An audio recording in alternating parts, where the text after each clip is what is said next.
Train के AC compartment में मेरे सामने की सीट पर बैठी लड़की ने मुझसे पूछा, हेलो, क्या आपके पास इस मोबाइल की सिम निकालने की पिन है?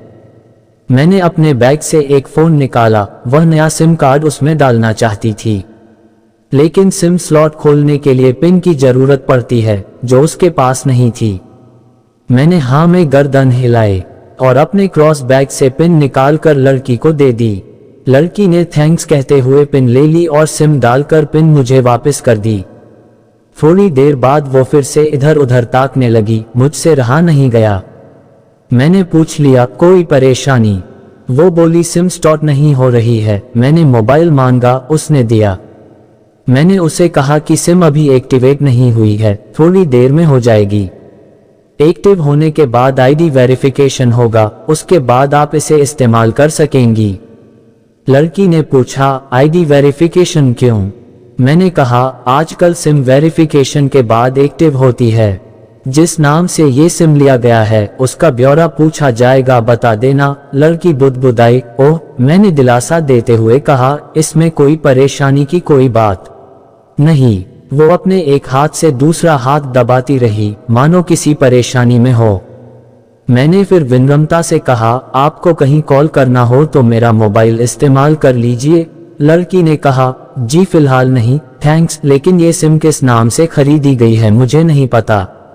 मैंने कहा, एक बार एक्टिव होने दीजिए, जिसने आपको सिम दी है उसी के नाम की होगी। उसने कहा, ओके, कोशिश करते हैं। मैंने पूछा, आपका स्टेशन कहाँ है? लड़की ने कहा, नोएडा। और आप? लड़की ने मुझसे पूछा। मैंने कहा, नोएडा ही जा रहा हूँ, एक दिन का काम है। आप नोएडा में रहती हैं या? लड़की बोली, नहीं नहीं, नोएडा में कोई काम नहीं, ना ही मेरा है वहाँ घर। तो मैंने उत्सुकता वश पूछा। वो बोली, दरअसल ये दूसरी ट्रेन है जिसमें आज मैं हूँ और से तीसरी गाड़ी पकड़नी है, फिर हमेशा के लिए आज़ाद, नोएडा आज़ाद। लेकिन किस तरह की कैद से? मुझे फिर जिज्ञासा हुई, किस कैद में थी ये कमसिन अलहर्सी लड़की? लड़की बोली, उसी कैद में थी जिसमें हर लड़की होती है, जहाँ घर वाले कहें शादी कर लो, जब जैसा कहें वैसा करो। मैं घर से भाग चुकी हूँ। मुझे ताज्जुब हुआ, मगर अपने ताज्जुब को छुपाते हुए मैंने हंसते हुए पूछा, अकेली भाग रही हैं आप? आपके साथ कोई नजर नहीं आ रहा? वो बोली, अकेली नहीं, साथ में है कोई। कौन? मेरे प्रश्न खत्म नहीं हो रहे थे। नोएडा से एक और ट्रेन पकड़ेगी, फिर अगले स्टेशन पर वो जनाब मिलेंगे और उसके बाद हम किसी को नहीं मिलेंगे। ओह, तो ये प्यार का मामला है? उसने कहा, जी। मैंने उसे बताया कि मैंने भी लव मैरिज की है। ये बात सुनकर वो खुश हुई, बोली, वाह, कैसे, कब? लव मैरिज की बात सुनकर वो मुझसे बात करने में रुचि लेने लगी। मैंने कहा, कब, कैसे, कहाँ? वो मैं बाद में बताऊंगा, पहले आप बताओ आपके घर में कौन कौन है? उसने होशियारी बरतते हुए कहा, वो मैं आपको क्यों बताऊं? मेरे घर में कोई भी हो सकता है, मेरे पापा माँ भाई बहन, या हो सकता है भाई ना हो सिर्फ बहनें हो, या ये भी हो सकता है कि बहनें ना हो और 2-4 गुस्सा करने वाले बड़े भाई हो। मतलब मैं आपका नाम भी नहीं पूछ सकता? मैंने काउंटर मारा। वो बोली, कुछ भी नाम हो सकता है मेरा, हसीना, जमीला, रिया, कुछ भी। बहुत बातूनी लड़की थी वो।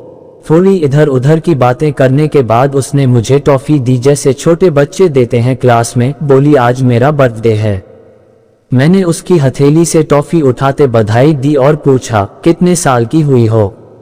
वो बोली, 18। मतलब भागकर शादी करने की कानूनी उम्र हो गई आपकी? वो हंसी। कुछ ही देर में काफी फ्रैंक हो चुके थे हम दोनों, जैसे बहुत पहले से जानते हो एक दूसरे को। मैंने उसे बताया कि मेरी उम्र 32 साल है, यानी 14 साल बड़ा। उसने चुटकी लेते हुए कहा, लग तो नहीं रहे हो? मैं मुस्कुरा दिया। मैंने उससे पूछा, तुम घर से भाग कर आई हो? तुम्हारे चेहरे पर चिंता के निशान जरा भी नहीं है। इतनी बेफिक्री मैंने पहली बार देखी। खुद की तारीफ सुनकर वो खुश हुई, बोली, मुझे उन जनाब ने, मेरे लवर ने पहले से ही समझा दिया था कि जब घर से निकलो तो बिल्कुल बिंदास रहना, घर वालों के बारे में बिल्कुल मत सोचना, बिल्कुल अपना मूड खराब मत करना, सिर्फ मेरे और हम दोनों के बारे में सोचना, और मैं वही कर रही हूँ। मैंने फिर चुटकी ली, कहा उसने तुम्हें मुझ जैसे अनजान मुसाफिरों से दूर रहने की सलाह नहीं दी। उसने हंसकर जवाब दिया, नहीं, शायद वो भूल गया होगा ये बताना। मैंने उसके प्रेमी की तारीफ करते हुए कहा, वैसे तुम्हारा बॉयफ्रेंड काफी टैलेंटेड है। उसने किस तरह से तुम्हें अकेले घर से रवाना किया, नई सिम और मोबाइल दिया, 3 ट्रेन बदलवाए ताकि कोई ट्रैक ना कर सके। वेरी टैलेंटेड पसंद। लड़की ने हामी भरी, बोली बहुत टैलेंटेड है वो, उसके जैसा कोई नहीं। मैंने उसे बताया कि मेरी शादी को 11 साल हुए हैं, एक बेटी है 7 साल की और एक बेटा 1 साल का। ये देखो उनकी तस्वीर। मेरे फोन पर बच्चों की तस्वीर देखकर उसके मुंह से निकल गया, सो क्यूट। मैंने उसे बताया कि ये जब पैदा हुई तब मैं सऊदी में था, एक कंपनी में बहुत अच्छी जॉब थी मेरी, बहुत अच्छी सैलरी थी। फिर कुछ महीनों बाद मैंने वो जॉब छोड़ दी और अपने ही कस्बे में काम करने लगा। लड़की ने पूछा, जॉब क्यों छोड़ी? मैंने कहा, बच्ची को पहली बार गोद में उठाया तो ऐसा लगा जैसे मेरी दुनिया मेरे हाथों में है। 30 दिन की छुट्टी पर घर आया था, वापस जाना था लेकिन जा ना सका। इधर बच्ची का बचपन खर्च होता रहे, उधर मैं पूरी दुनिया कमा लूं तब भी घाटे का सौदा है। मेरी 2 टके की नौकरी, बचपन उसका लाखों का। उसने पूछा, क्या बीवी बच्चों को साथ नहीं ले जा सकते थे वहां? मैंने कहा, काफी टेक्निकल मामलों से गुजरकर एक लंबे समय के बाद रख सकते हैं। उस वक्त ये मुमकिन नहीं था। मुझे दोनों में से एक को चुनना था, आलीशान रहन सहन के साथ नौकरी या परिवार। मैंने परिवार चुना, अपनी बेटी को बड़ा होते देखने के लिए। मैं सऊदी वापस गया था लेकिन अपना इस्तीफा देकर लौट आया। लड़की ने कहा, वेरी इम्प्रेसिव। मैं मुस्कुराकर खिड़की की तरफ देखने लगा। लड़की ने पूछा, अच्छा आपने तो लव मैरिज की थी ना, फिर आप भागकर कहाँ गए? कैसे रहे और कैसे गुजरा वो वक्त? उसके हर सवाल और हर बात में मुझे महसूस हो रहा था कि ये लड़की लकड़पन के शिखर पर है, बिल्कुल नासमझ और मासूम छोटी बहन सी। मैंने उसे बताया कि हमने भागकर शादी नहीं की और ये भी है कि उसके पापा ने मुझे पहली नज़र में सख्ती से रिजेक्ट कर दिया था। उन्होंने आपको रिजेक्ट क्यों किया? लड़की ने पूछा। मैंने कहा, रिजेक्ट करने का कुछ भी कारण हो सकता है, मेरी जाति, मेरा काम, घर परिवार। बिल्कुल सही। लड़की ने सहमति दर्ज कराई और आगे पूछा, फिर आपने क्या किया? मैंने कहा, मैंने कुछ नहीं किया, उसके पिता ने रिजेक्ट कर दिया। वहीं से मैंने अपने बारे में अलग से सोचना शुरू कर दिया था। रजनी ने मुझे कहा कि भाग चलते हैं, मेरी वाइफ का नाम रजनी है। मैंने 2 बार मना कर दिया। वो 2 दिन तक लगातार जोर देती रही कि भाग चलते हैं। मैं मना करता रहा। मैंने उसे समझाया कि भागने वाले जोड़े में लड़के की इज्जत पर कोई खास फर्क नहीं पड़ता, जबकि लड़की के पूरे परिवार में सबकी इज्जत धूल में मिल जाती है। भगाने वाला लड़का उसके दोस्तों में हीरो माना जाता है, लेकिन इसके विपरीत जो लड़की प्रेमी संग भाग रही है वो उल्टा कहलाती है। मोहल्ले के लड़के उसे चालू कहते हैं। बुराइयों के तमाम शब्दकोश लड़की के लिए इस्तेमाल किए जाते हैं। भागने वाली लड़की आगे चलकर 55 साल की वृद्धा भी हो जाएगी, तब भी जवानी में किए उस कांड का कलंक उसके माथे पर से नहीं मिटता। मैं मानता हूं कि लड़का लड़की को तौलने का ये दोहरा मापदंड गलत है, लेकिन हमारे समाज में है तो ये नजरिया गलत है, मगर सामाजिक नजरिया यही है। वो अपने नीचे का होंठ दांतों तले पीसने लगी। उसने पानी की बोतल का ढक्कन खोलकर एक घूंट पिया। मैंने कहा, अगर मैं उस दिन उसे भगा ले जाता तो उसकी माँ तो शायद कई दिनों तक पानी भी ना पीती, इसलिए मेरी हिम्मत ना हुई कि ऐसा काम करूं। मैं जिससे प्रेम करूं उसके माँ बाप मेरे माँ बाप के समान ही है, चाहे शादी ना हो तो ना हो। कुछ पल के लिए वो सोच में पड़ गई, लेकिन मेरे बारे में और अधिक जानना चाहती थी। उसने पूछा, फिर आपकी शादी कैसे? मैंने बताया कि रजनी की सगाई कहीं और कर दी गई थी। धीरे धीरे सब कुछ नॉर्मल होने लगा था। रजनी और उसके मंगेतर की बातें भी होने लगी थी फोन पर, लेकिन जैसे जैसे शादी नजदीक आने लगी उन लोगों की डिमांड बढ़ने लगी। डिमांड मतलब? लड़की ने पूछा। डिमांड का एक ही मतलब होता है, दहेज की डिमांड। परिवार में सबको सोने से बने तोहफे दो, दूल्हे को लग्जरी कार चाहिए, सास और नंद को नेकलेस दो, वगैरह वगैरह। बोले हमारे यहाँ रीत है। लड़का भी इस रीत की अदायगी का पक्ष में था। वो सगाई मैंने तुड़वा डाली, इसलिए नहीं कि सिर्फ मेरी शादी उससे हो जाए, बल्कि ऐसे लालची लोगों में रजनी कभी खुश नहीं रह सकती थी, ना उसका परिवार। फिर किसी तरह घर वालों को समझा बुझा कर मैं फ्रंट पर आ गया और हमारी शादी हो गई। ये सब किस्मत की बात थी। लड़की बोली, चलो अच्छा हुआ आप मिल गए, वरना वो गलत लोगों में फंस जाती। मैंने कहा, जरूरी नहीं कि माता पिता का फैसला हमेशा सही हो, और ये भी जरूरी नहीं कि प्रेमी जोड़े की पसंद सही हो। दोनों में भी गलत या सही हो सकता है। काम की बात यहाँ ये है। लड़की ने फिर से पानी का घूंट लिया और मैंने भी। लड़की ने तर्क दिया कि हमारा फैसला गलत हो जाए तो कोई बात नहीं, उन्हें नहीं होनी चाहिए। मैंने कहा, फैसला ऐसा हो जो दोनों का हो, बच्चों और माता पिता दोनों की सहमति, वो सबसे सही है।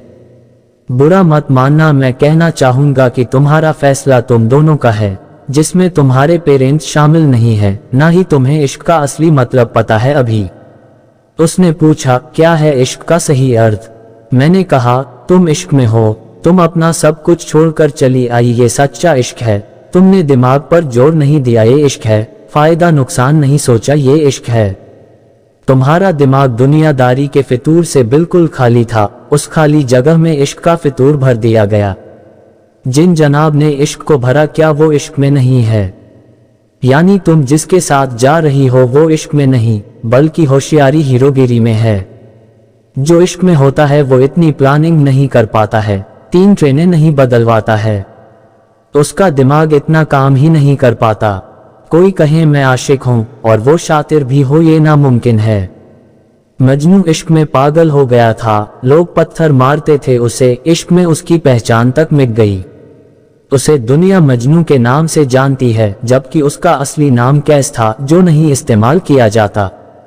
वो शातिर होता तो कैसे मजनू ना बन पाता। फरहाद ने शीरी के लिए पहाड़ों को खोदकर नहर निकाल डाली थी और उसी नहर में उसका लहू बहा था, वो इश्क था। इश्क में कोई फकीर हो गया, कोई जोगी हो गया, किसी मांझी ने पहाड़ तोड़कर रास्ता निकाल लिया। किसी ने अतिरिक्त दिमाग नहीं लगाया, चालाकी नहीं की। लालच, हवस और हासिल करने का नाम इश्क नहीं है। इश्क समर्पण करने को कहते हैं, जिसमें इंसान सबसे पहले खुद का समर्पण करता है, जैसे तुमने किया, लेकिन तुम्हारा समर्पण हासिल करने के लिए था, यानी तुम्हारे इश्क में लालच की मिलावट हो गई। लड़की अचानक खुशी गई, उसकी खिलखिलाहट और एकदम से खामोशी में बदल गया। मुझे लगा मैं कुछ ज्यादा बोल गया, फिर भी मैंने जारी रखा। मैंने कहा, प्यार तुम्हारे पापा तुमसे करते हैं, कुछ दिनों बाद उनका वजन आधा हो जाएगा। तुम्हारी माँ कई दिनों तक खाना नहीं खाएगी, ना पानी पिएगी, जबकि आपको अपने आशिक को आजमा कर देख लेना था। ना तो उसकी सेहत पर फर्क पड़ता, ना दिमाग पर, वो अक्लमंद है, अपने लिए अच्छा सोच लेता। आजकल गली मोहल्ले के हर तीसरे लौंडे लपाटे को जो इश्क हो जाता है, वो इश्क नहीं है, वो सिनेमा जैसा कुछ है। एक तरह की स्टंटबाजी, डेयरिंग, अलग कुछ करने का फितूर, और कुछ नहीं। लड़की का चेहरे का रंग बदल गया, ऐसा लग रहा था वो अब यहाँ नहीं है, उसका दिमाग किसी अतीत में टहलने निकल गया है। मैं अपने फोन को स्क्रॉल करने लगा, लेकिन मन की इंद्री उसकी तरफ थी। थोड़ी ही देर में उसका और मेरा स्टेशन आ गया। बात कहाँ से निकली थी और कहाँ पहुँच गई। उसके मोबाइल पर मैसेज टोन बजी, देखा सिम एक्टिवेट हो चुकी थी। उसने चुपचाप बैग में से आगे का टिकट निकाला और फाड़ दिया। मुझे कहा, एक कॉल करना है। मैंने मोबाइल दिया। उसने नंबर डायल करके कहा, सॉरी पापा, और सिस्क सिस्क कर रोने लगी। सामने से पिता भी फोन पर बेटी को संभालने की कोशिश करने लगे। उसने कहा, पिताजी आप बिल्कुल चिंता मत कीजिए, मैं घर आ रही हूँ। दोनों तरफ से भावनाओं का सागर उमड़ पड़ा। हम ट्रेन से उतरे। उसने फिर से पिन मांगी, मैंने पिन दी। उसने मोबाइल से सिम निकालकर तोड़ दी और पिन मुझे वापस कर दिया। देश की सभी बेटियों को समर्पित ये मेरा दावा है, माता पिता से ज्यादा तुम्हें दुनिया में कोई प्यार नहीं करता।